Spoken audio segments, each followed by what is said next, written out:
ऋषि वशिष्ठ भगवान श्री राम को योग वासिष्ठ के उपशम प्रकरण में सिद्ध गीता का वर्णन करते हुए कहते हैं, श्री राम विदेह देश में जनक नाम से प्रसिद्ध एक पराक्रमी राजा राज्य करते थे, जिनकी सारी आपत्तियां नष्ट हो चुकी थी और संपत्तियां दिनों दिन बढ़ रही थी।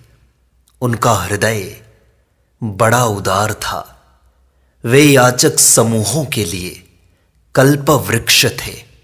उनकी सारी इच्छाएं पूर्ण करते थे। मित्र रूपी कमलों को विकसित करने के लिए सूर्य देव के समान थे। बंधु बांधव रूपी फूलों के विकास के लिए ऋतुराज वसंत के तुल्य थे।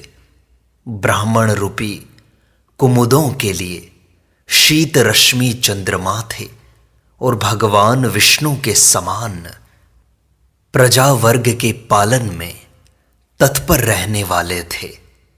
एक दिन की बात है, वे वसंत ऋतु में खिले हुए पुष्पों से सुशोभित रमणीय उपवन में गए। उस मनोरम उद्यान में अनुचरों को दूर रखकर राजा पर्वत शिखर पर उगे हुए कुंजों में विचरण करने लगे। कमल नयन श्री राम वहां किसी तमाल वन के निकुंज में कुछ सिद्ध पुरुष बैठे हुए थे, जो दूसरों को दिखाई नहीं देते थे। पर्वतों और उनकी कंदराओं में विचरने वाले वे सिद्ध सदा एकांत स्थान में निवास करते थे।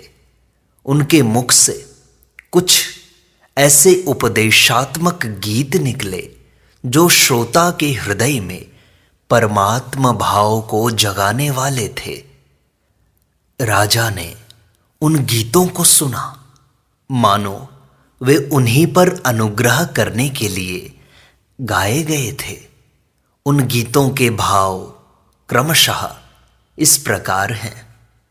कुछ सिद्ध बोले, दृष्टा का नेत्र इत्यादि इंद्रियों द्वारा जो दृश्य विषय के साथ संयोग होता है, उससे जो विषय सुख की प्रतीति होती है, उसके द्वारा बुद्धि वृत्ति में स्वयं सहज आनंद रूप से जो निश्चय प्रकट होता है, वही जिसका स्वभाव है, तथा जो आत्म तत्व के परिशोध से निरतिशय भूमा रूप में आविर्भूत हुआ है, उस विशुद्ध आत्मा या परमात्मा की हम निश्चय समाधि के द्वारा उपासना करते हैं। दूसरे सिद्ध बोले, वासना सहित दृष्टा, दर्शन और दृश्य की त्रिपुटी को त्याग देने पर जो विशुद्ध दर्शन या ज्ञान के रूप में प्रकाशित होता है, उस विशुद्ध आत्मा की हम उपासना करते हैं। अन्य सिद्धों ने कहा, अस्ति और नास्ति इन दोनों पक्षों के बीच में उनके साक्षी रूप से जो सदा विद्यमान है, प्रकाशनीय वस्तुओं को प्रकाशित करने वाले उन परमात्मा की हम उपासना करते हैं। दूसरे सिद्ध बोले, जिसमें सब है, जिसका सब है, जिससे सब है, जिसके लिए यह सब है, जिसके द्वारा यह सब है, तथा जो स्वयं ही सब कुछ है, उस परम सत्य आत्मा की हम उपासना करते हैं। अन्य सिद्धों ने कहा, जो आकार से लेकर हकार तक समस्त वर्णों के रूप में स्थित हो, निरंतर उच्चारित हो रहा है, अपने आत्म रूप उस परमात्मा की हम उपासना करते हैं।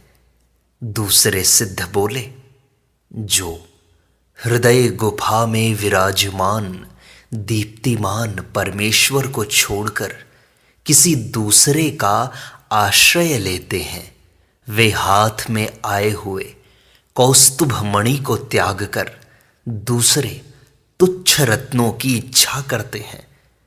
अन्य सिद्धों ने कहा, संपूर्ण आशाओं का त्याग करने पर हृदय में स्थित ज्ञान का फल रूप यह ब्रह्म प्राप्त होता है, जिससे आशा रूप विश्वल्लरी की मूल परंपरा ही कट जाती है। दूसरे सिद्ध बोले, जो दुर्बुद्धि पुरुष भोग्य पदार्थों की अत्यंत नीरसता को जानकर भी उनमें बारंबार अपने मन की भावना को बांधता है, वह मनुष्य नहीं गधा है। अन्य सिद्धों ने कहा, जैसे इंद्र ने वज्र के द्वारा पर्वतों को मारा था, उसी प्रकार बारंबार उठने और गिरने वाले इन इंद्रिय रूपी सर्पों पर विवेक रूपी डंडे से प्रहार करना चाहिए। दूसरे सिद्ध बोले, उपशम या शांति के पवित्र सुख को प्राप्त करना चाहिए। जो उत्तम मनोनिग्रह से संपन्न है, उस पुरुष का विशुद्ध चित्त ही शांति को प्राप्त होता है। जिसका चित्त शांत हो गया है, उसी को अपने परमानंदमय स्वरूप में दीर्घ काल के लिए उत्तम स्थिति प्राप्त होती है। इस प्रकार सिद्ध गीता संपूर्णता को प्राप्त होती है।